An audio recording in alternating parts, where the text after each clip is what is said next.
Hey, welcome back to my channel. Last month, I was shipping out all the new Stay Warm sketchbooks to you. And for some of you who ordered at the highest tier, I did a little Stay Warm warm-up sketch inside of your copy.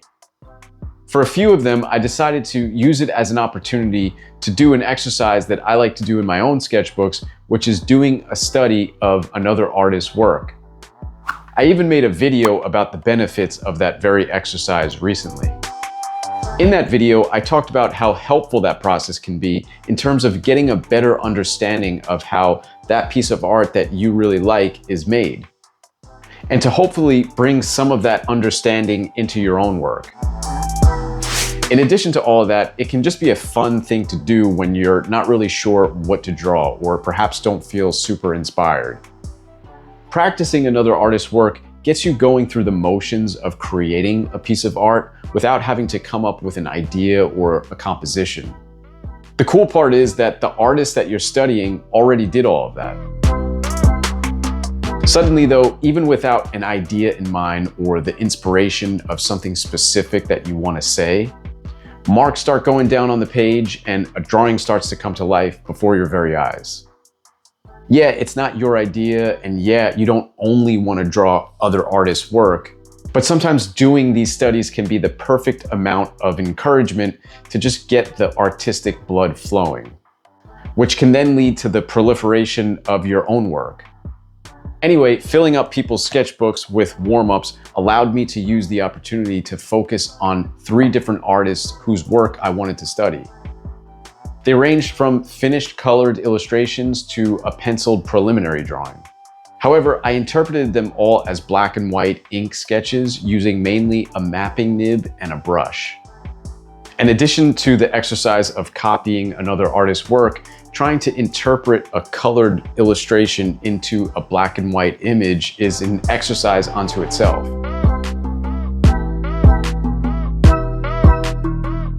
The first one I did was an image from Al Parker from 1943. What a great image this is. I've had it saved for a while and I've been meaning to do a study of it, so I was glad I got the opportunity to look at it much more intently. 2 characters on a boardwalk at night. There's a strong light source coming from the lighting of the cigarette. This image has a lot to work with in terms of drama and personality.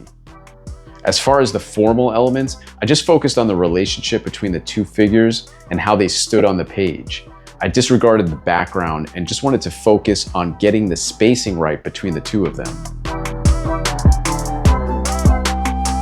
To accomplish that as best I could, I tried to actually draw the negative space that's created between the 2 figures, treating that as almost objects within themselves and trying to draw that. Like the spacing between each other's hips and the space between each other's legs. I found that that really helps in terms of accuracy and just seeing the piece as a whole instead of 2 separate elements that you're sort of hoping just kind of come together. Rather, I want to see how the 2 figures actually relate to each other in space. This really helps me understand the way another artist shows 2 characters connecting with each other, both physically and emotionally. The physical distance between 2 characters can really say a lot from a storytelling perspective in terms of the relationship between those 2 characters, how they might feel about one another, and so on. I also used the lighting on this piece to practice spotting blacks, something I talked about in a recent video. Since this is a fully colored image and I was drawing it in black and white, I tried to simplify the values by pretty much just breaking everything down into black and white. The lighting from the night sky and the shadows that were being cast on the faces from the cigarette lighter, it really created some fun shadow work to practice illustrating. For the next sketchbook that I drew in, I decided to do a study of an illustrator that I wasn't familiar with, Kalin. I found this image online and thought it was such a great piece and so beautifully painted, I decided to take a crack at it. I put my mapping pen to work and tried to see if I could translate some of those soft brushstrokes into a more definitive line. Without even trying, I feel like I was sort of forced into a more engraving, hatching kind of look that the nib really lends itself well to. The drapery in this image was something that I was really drawn to as well, and I felt like the mapping nib that I was using really lent itself to describing those folds. It was a great pose to work on with that slight tilt of the head, great gestures, and there was also opportunity to get some hand and foot drawing practice in there as well.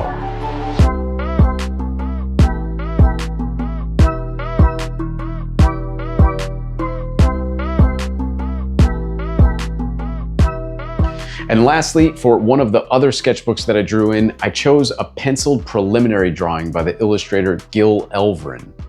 Gil Elvgren is best known for his pinup work. He happens to be my favorite pinup artist.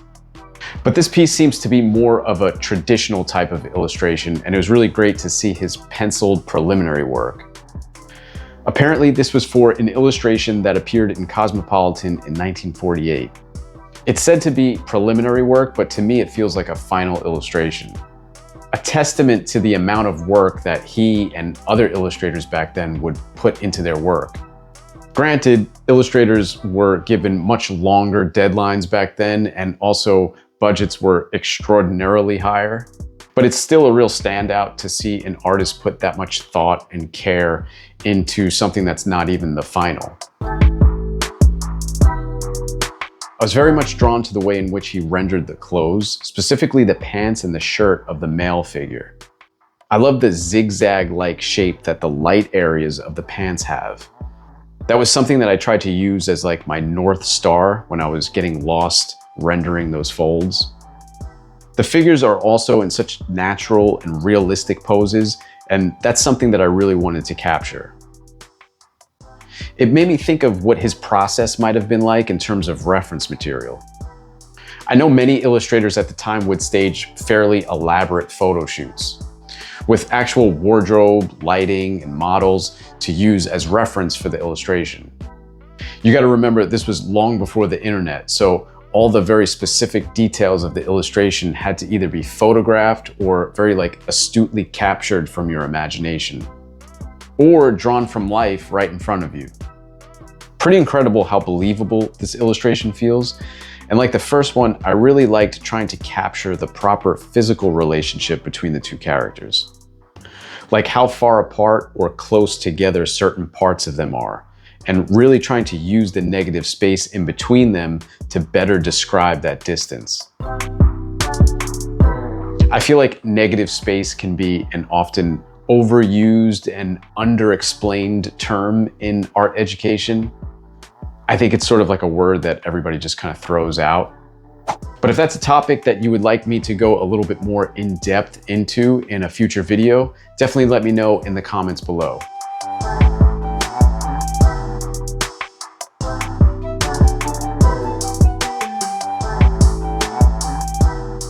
Anyway, this was really fun to do, and by now, all of those sketchbooks are in the hands of their new sketchbook owners. I want to say thank you to everyone who picked up a copy of the latest Stay Warm sketchbook. This is the second annual Stay Warm sketchbook, and perhaps next year there will be a third. We'll have to see. But I just thought I would share these fun warm-ups with you. Whether you got the new Stay Warm sketchbook or you have your own sketchbook, this is just a fun exercise to give a shot. I found that it's really helped me improve my own work, and it also allows me the time to sit and look at a piece more intently, especially since we're also accustomed to scrolling very quickly through images nowadays. This is just a good way to slow down and spend some time with one particular piece and try to get as much out of it as you can. If you'd like to hear me talk more about doing studies of other artists' work, the benefits and everything that comes along with it, check out the much more extensive video I made on the topic. I'll link it somewhere here or down below. I think that's all I got for now. Happy sketching, stay warm, and I'll catch you in the next one. Take care.